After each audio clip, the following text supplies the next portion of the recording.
ఎంత మాట పడితే అంత మాట మాట్లాడతారు ఎవరినైనా. సభ్యత, సంస్కారం, అరే ఇది అనొచ్చా అనకూడదా అనే విచక్షణ లేకుండా మాట్లాడతారు.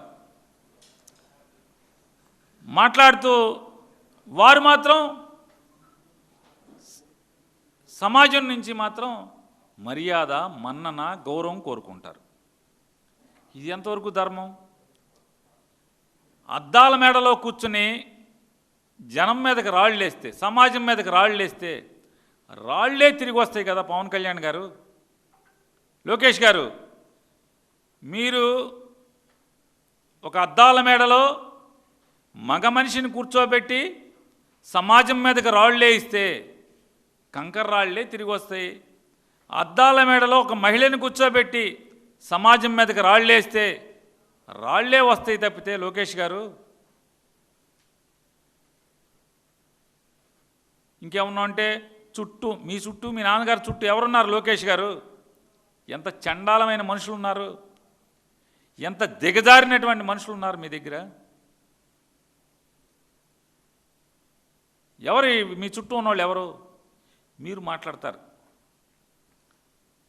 ఒకసారి పవన్ కళ్యాణ్ గారిని, లోకేష్ నాయుడు గారిని, నారా చంద్రబాబు నాయుడు గారిని, అలాగే నారా చంద్రబాబు నాయుడు గారు అలాగే లోకేష్ నాయుడు గారు చిటికేయంగానే ఉస్కో అనగానే అసలు ఇరగ తీసుకుని పడుతున్నటువంటి, అమర మీద పడుతున్నటువంటి అందరినీ కూడా ఒక్కసారి ఆలోచించమని అడుగుతున్నా. మీరేం మాట్లాడుతున్నారు? మీరు ఆశించేదేంటి? ఎప్పుడన్నా ఒక్కరోజన్నా వారు హోంమంత్రి గారు హోంమంత్రి బాధ్యతగా ఏమైనా తీసుకున్నారా? బాధ్యతాయుతంగా, సంస్కారవంతంగా ఎన్ని తక్కువ సార్లు మాట్లాడారు? వారు అమర్ గారి గురించి ఏం మాట్లాడారో ఫస్ట్ ఒకసారి చూపించండి. అసలు ఈ వివాదం ఎలా మొదలైంది? అమర్ ఏంటి పాయకరావుపేట అనిత వాళ్ళ ఇంటికి వెళ్తే, హోంమంత్రి ఇంటికి వెళ్తే మొన్న పేర్లు ఎందుకులేండి, మొన్న ఎవడో మాట్లాడుతున్నారు. పేర్లు ఎందుకులేండి, మొన్న ఎవడో మాట్లాడుతున్నాడు. పవన్ కళ్యాణ్ గారు ఇది మాట్లాడచ్చా అని అడుగుతున్నాను. మాట్లాడచ్చా? ఆడెవడో మాట్లాడుతున్నాడు. ఏంటి పాయకరావుపేట అనిత వాళ్ళ ఇంటికి వెళ్తే, హోంమంత్రి ఇంటికి వెళ్తే 15 లక్షల ఉద్యోగాలు. అంటే గుడ్డు పగలగొట్టడం కూడా మాకొచ్చు, గుడ్లు పగలగొట్టడం అన్ని కూడా మాకొచ్చు. ఇండస్ట్రియల్ మినిస్టర్గా పకోడీ బజ్జీ కొట్లు, లేకపోతే ఇంకోటి ఏంటి ఆ రోజు ఏదో చేసే సమోసాల కొట్లు ఏదో చేశారు మా వాళ్ళు చెప్తారు బాగా మంచిగా. ఆ పానీపూరి బళ్ళు అవి కాదు నేను తీసుకొచ్చినవి. P4 విధానంలో బంగారు కుటుంబాలను తయారు చేయాలని మార్గదర్శులతో కూడా వెళ్ళి ఆ దళిత ఆవిడేమన్నారు?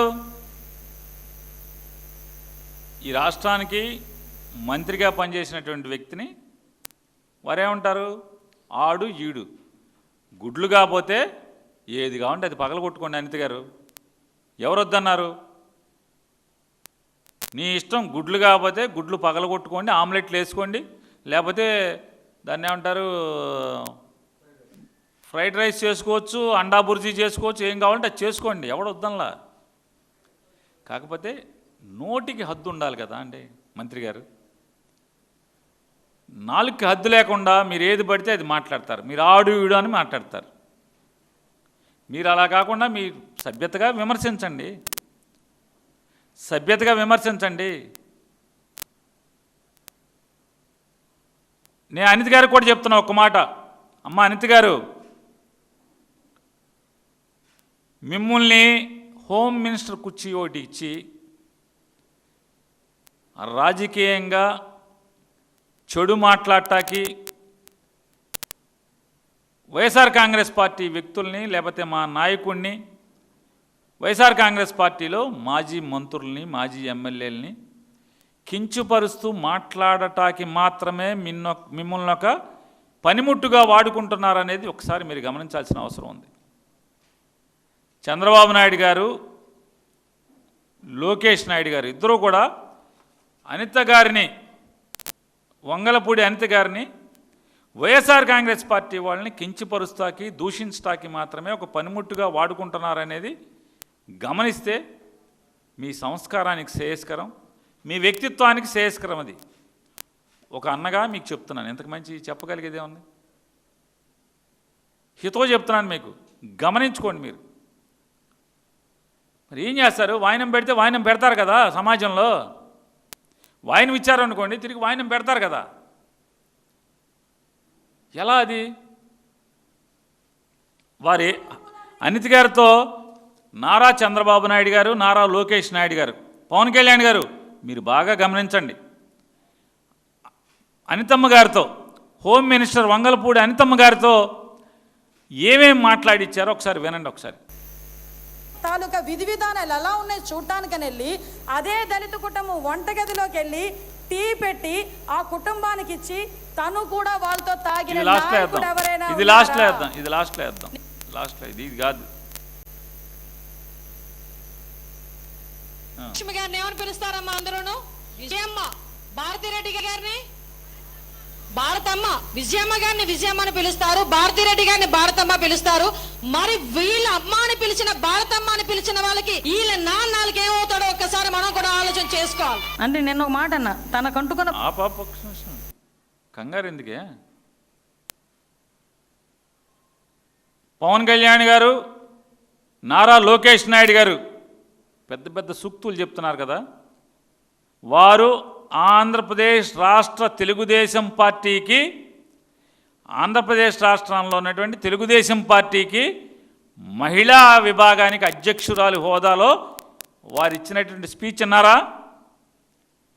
వైఎస్ఆర్ కాంగ్రెస్ పార్టీ వాళ్ళందరూ విజయమ్మ అంటారు, భారతమ్మ అంటారు. ఈ విజయమ్మకి, ఈ భారతమ్మకి అమ్మ అనేటువంటి వీళ్ళ నాన్న ఏమవుతాడో అడగాలంట. ఏమనాలండి ఆవిడ్ని? చెప్పండి. ప్రస్తుత ఆంధ్రప్రదేశ్ రాష్ట్ర హోంశాఖ మంత్రి గారు అయినటువంటి వంగలపూడి అనితమ్మ గారిని ఏమనాలి చెప్పండి? ఏనాడన్నా ఆవిడ భాషని మీరు వాడుకుంటాకి ప్రయత్నం చేశారు తప్పితే, అడ్డగోలుగా జగన్మోహన్ రెడ్డి గారిని, వైఎస్ఆర్ కాంగ్రెస్ పార్టీ వాళ్ళని కించపరుస్తాకి, తోలనాడతాకి మీరు వాడుకున్నారు తప్పితే ఒక్కరోజన్నా తప్పమ్మా. మహిళలకు ఒక గురుతరమైనటువంటి గౌరవం ఇక్కడ ఉంది ఆంధ్ర రాష్ట్రంలో లేదా భారతదేశంలో. తప్పు, నువ్వు ఇలాంటి మాటలు మాట్లాడబాకమ్మా అని ఒక్కరోజు చెప్పకపోగా ఆవిడతో మాట్లాడిచ్చి నజరానాగా ఇవాళ మీరు హోమ్ మినిస్టర్ ఇచ్చారా? అవునా కాదా? చెప్పండి లోకేష్ గారు, చంద్రబాబు నాయుడు గారు, అవునా కాదా? వారేమంటారు? భారతమ్మ, విజయమ్మ అని పిలిచేటువంటి వీళ్ళకి వీళ్ళ నాన్న వాళ్ళకేమవుతాడని అడగాలంట. ఏమండి అనితమ్మ గారు చెప్పండి. ఇప్పుడు నేను మిమ్మల్ని అనితమ్మ గారు అన్నాను, మా నాన్న మీకేమైనా అవుతాడని అడగాల? తప్పు కదా, అది నీచం కదా. అసలు మనిషి పుట్టకెత్తితే ఆ మాట ఎట్టా అంటాం? మీరు ఆడవాళ్ళు కాబట్టి, మన సాంప్రదాయం కాబట్టి అనితమ్మ అంటాను. అంత మాత్రాన మా నాన్నకి మీకు లంకి కడతానా? తప్పు కదా అది. ఈ మాట ఎవడ మాట్లాడినా నీచం కాదా అది? పవన్ కళ్యాణ్ గారు ఇది నీచంగా కనపడలేదా? పవన్ కళ్యాణ్ గారి నీచం ఇక్కడ చెప్తాను. ఆయన సంస్కారం, పెద్ద మనసు, చాలా పెద్దోడు. అసలు ఎంత గొప్పోడంటే అసలు మనకు భూమి మీద అంత గొప్పోడు దొరకడు.